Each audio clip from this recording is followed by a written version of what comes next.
쓸모아. BTS의 다이너마이트가 빌보드 핫백 1위를 2주째 이어가고 있습니다. BTS 빌보드 1위 경제효과는 무려 1조 7천억 원에 이를 것으로 알려졌습니다. 이번 다이너마이트로 인한 직접적 매출 규모는 457억 원이었지만 이와 관련된 화장품, 식료품, 의류 등 연간 소비재 수출 증가 규모는 3,717억 원으로 추산되었습니다. 또한 이러한 수익에 대한 산업 연간 효과를 보면 생산 유발 효과는 1조 2,324억 원, 부가가치 유발 효과는 4,801억 원, 고용 유발 효과는 총 7,928명에 이르는 것으로 분석되었습니다. 또한 BTS뿐만 아니라 블랙핑크가 내놓은 아이스크림도 빌보드 싱글 13위를 기록했습니다. 블랙핑크도 최근 발표한 하이유 라이크 댓으로 K-팝 무비 최단 기간 5억 뷰를 기록했고 뚜두뚜뚜 뮤직비디오도 2년 2개월 만에 13억 뷰를 달성하며 K-팝 신기록을 세웠습니다. 오래전부터 K-팝을 중심으로 한 한류는 아시아와 유럽 및 남미까지 퍼지며 인기를 끌었지만 팝의 본고장인 미국까지 점령하며 과거와는 또 다른 양상을 보여주고 있습니다. 이런 와중에 한국의 K-팝을 따라잡겠다고 큰 소리를 치는 음악이 있습니다. 베트남의 V팝입니다. 이번 코로나 사태로 인해서 한국의 국민 감정을 악화시킨 베트남은 자신들의 V팝이 전 세계에서 두각을 나타내고 있다고 홍보하고 있습니다. 일부 베트남 언론은 지난번의 승리 스캔들 이후 K-팝은 BTS, 블랙핑크 등 유명한 스타들의 영향력에도 불구하고 V팝이 K-팝을 능가할 가능성이 있다고 전망하기도 했습니다.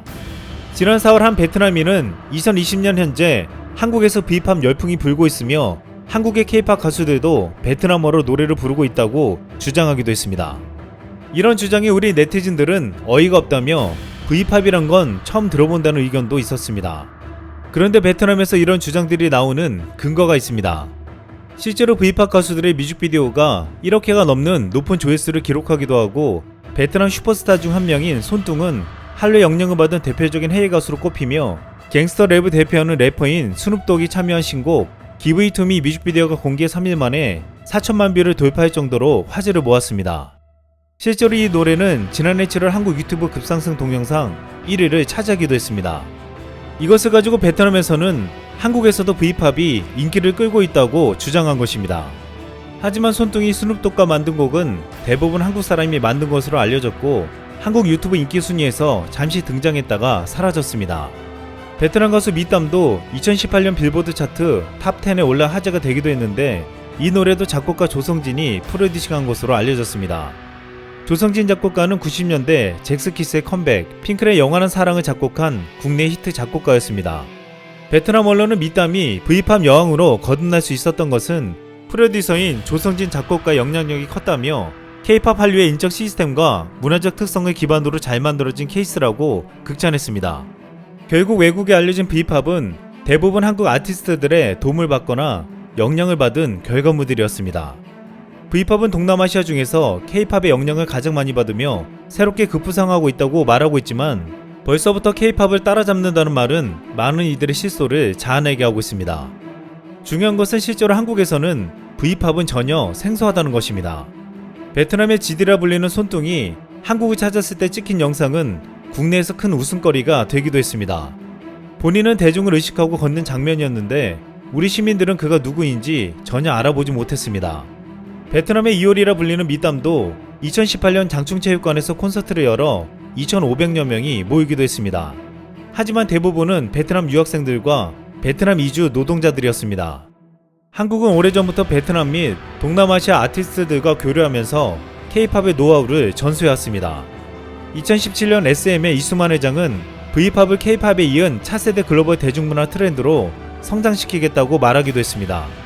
당시 이수만 회장은 베트남은 인구의 65%가 35세 이하인 매우 젊고 역동적인 나라라고 말하며 한국의 생활방식, 정서, 유교문화 등 문화적 유사점이 많기 때문에 베트남에서도 글로벌 스타를 만들어낼 수 있다고 했습니다. 하지만 이 같은 움직임은 이번 코로나 사태 이전 베트남에 대한 우호적인 분위기 속에서 가능했습니다. 이제는 국민 감정이 악화되어 과거와 같은 문화적 협력이 가능할지 의문이 들고 있습니다. 베트남에서는 개방 정책을 실행한 이후로 한국 문화 콘텐츠는 베트남 대중문화 전반에 녹아들었습니다. 베트남 최대 포털사이트 징에 가면 대부분 한국 관련 연예계 소식으로 가득 채워져 있습니다. 그동안 베트남은 대중문화뿐만 아니라 산업 전반에서 동남아시아 국가 중에서 우리와 가장 밀접한 관계를 가지고 있었습니다.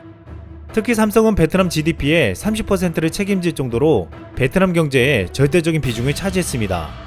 하지만 최근 베트남은 스스로 스마트폰과 자동차를 만들어내며 한국과 경쟁하겠다고 말하고 있습니다. 이것은 마치 V팝이 K팝을 능가할 거라고 주장하는 것과도 같았습니다. 과거 중국이 한국에 투자를 받고 기술을 빼내더니 어느새 자국에서 스마트폰과 자동차를 만들어내며 사드 보복을 계기로 한국 제품을 완전히 퇴출시킨 바 있습니다. 한때 점유율이 20%에 가깝던 삼성 스마트폰은 점유율 0.3%로 떨어졌고 현대자동차는 거의 팔리지 않아 공장 문을 닫아야 했습니다. 지금 베트남도 중국과 같은 전철을 밟을 거란 우려가 나오고 있습니다. 하지만 이번 코로나 사태를 계기로 한국은 베트남에 너무 많은 투자와 경제 협력이 집중되는 것을 피하고 다른 동남아시아 국가들과의 협력을 다변화시키며 과거의 전철을 밟지 않으려고 하고 있습니다. 한국은 작년에 베트남 투자액 순위에서 1위였지만 올해엔 5위로 내려왔습니다. 베트남은 총리실까지 나서 한국 기업 투자에 안간힘을 쓰고 있지만 이제는 과거와 같이 쉽지 않은 상황입니다. 이미 한국은 중국에서 뼈아픈 경험을 했기에 이제 베트남의 과거와 같은 전폭적인 투자는 피하려고 하고 있습니다. 코로나로 전 세계가 힘들어하는 가운데 빌보드에서 1위를 한 BTS의 이름이 여기저기에서 소환되고 있습니다. 싱가포르의 한 의원이 얼마 전 가상 공연을 성공적으로 마친 방탄소년단을 언급하며 싱가포르 정부가 배울 것이 많다고 지난 3일 밝혔습니다. 스트레이트 타임즈 보도에 따르면 인민행동당 소속 베이 얌캥 의원은 의회 연설에서 팬데믹에도 불구하고 방탄소년단이 지난 6월 100분짜리 온라인 유료 콘서트를 개최한 것을 언급했습니다. 베이 의원은 방탄소년단의 콘서트는 작은 공연장에서 스트리밍 중계됐지만 5만석 규모의 경기장에서 15회차례 공연된 것과 맞먹는 시청률 수익을 거둔 점을 강조했습니다. 그러면서 싱가포르 정부가 더 좋은 인프라에서 공연을 허용해줄 것을 촉구하고 기업들은 코로나 속에서도 혁신을 추구할 것을 당부했습니다. 실제로 방탄소년단의 6월 온라인 유료 콘서트는 107개국에서 75만 6천 명이 시청했으며 2,600만 싱가포르 달러, 하나로 약 227억 원의 수익을 거뒀다고 스트레이트 타임즈는 전했습니다. 싱가포르는 한때 방역 모범국으로 손꼽혔지만 외국인 노동자의 급격한 감염 확산으로 위기를 겪었습니다. 싱가포르는 이달 들어 하루 확진자 수가 40명대를 유지하면서 진정 국면에 들어갔지만 실업이 크게 증가하며 막대한 경제적 피해를 입을 수밖에 없었습니다. 의회에서 실업률 문제로 격론이 일어나자 싱가포르 노동부 장관은 내국인들을 돕기 위해 최선을 다하겠다며 감정이 격해져 눈물을 보이기도 했습니다. 싱가포르 리센룽 총리는 코로나로 인한 침체된 경제 환경에서도 여러 외국 기업들이 싱가포르에 관심을 표명했다면서 성공적으로 외국 기업을 유치할 경우 일자리 창출에 도움이 될 것이라고 말했습니다. 그러면서 그 대표적인 예로 현대자동차가 싱가포르에 설립할 전기자동차 공장을 꼽았습니다. 싱가포르 총리가 외국 기업 투자 유치의 성공 사례로 한국 기업을 언급한 것은 싱가포르에서 차지하는 한국 기업의 유상을 보여주는 일이었습니다. 지금 이렇게 싱가포르는 코로나 위기를 극복할 방법을 모색하면서 정치인들이 한국의 기업과 BTS를 언급하며 국민들에게 희망의 메시지를 던지고 있습니다. 이렇게 BTS가 전 세계 음악 팬뿐만 아니라 정치인들에게까지 주목을 받고 있는 가운데 빌보드 1위의 기쁨을 안긴 다이너마이트의 BTS 안무가 화제가 되고 있습니다. 뮤비에서 정국은 펑크와 소울로 이 도시를 밝혀라며 스킨을 손에 붓고 양손으로 비벼 얼굴에 바를까 말까 하는 동작을 하는데 거울 속 자신을 보며 자아도취에 빠진 표정이 핵심이었습니다. 그런데 이 안무가 2013년 무한도전에서 노홍철이 선보인 일명 스킨 바를까 말까 동작과 같다는 것이었습니다. BTS는 이 안무가 노홍철을 따라한 것이 맞다며 자신들 사이의 유행이었고 뮤비에서 장난스럽게 했는데 이것이 실제 담길지 몰랐다고 했습니다. 그러면서 재밌는 건 해외 팬들은 정국이 양손을 비비는 동작을 보며 코로나 시대에 손을 잘 씻자는 공익성 메시지로 받아들였습니다. 이미 BTS가 마스크를 쓰고 나오자 WHO 총장이 BTS가 세계 본보기라며 마스크를 써달라고 요청한 적이 있었기에 코로나 시대의 BTS의 영향력은 이런 해프닝까지 생길 정도로 큰 힘을 발휘하고 있습니다. 노홍철은 2012년 빌보드 싱글 핫백에서 2위를 차지한 싸이의 강남스타일 뮤직비디오에도 등장한 바 있었습니다. 그런데 이번 BTS 뮤비에도 또다시 거론되며 이제 팬들 사이에서는 빌보드를 공략하려면 노홍철을 섭외하라는 말까지 나오고 있습니다. 이상 쓸멍이었습니다.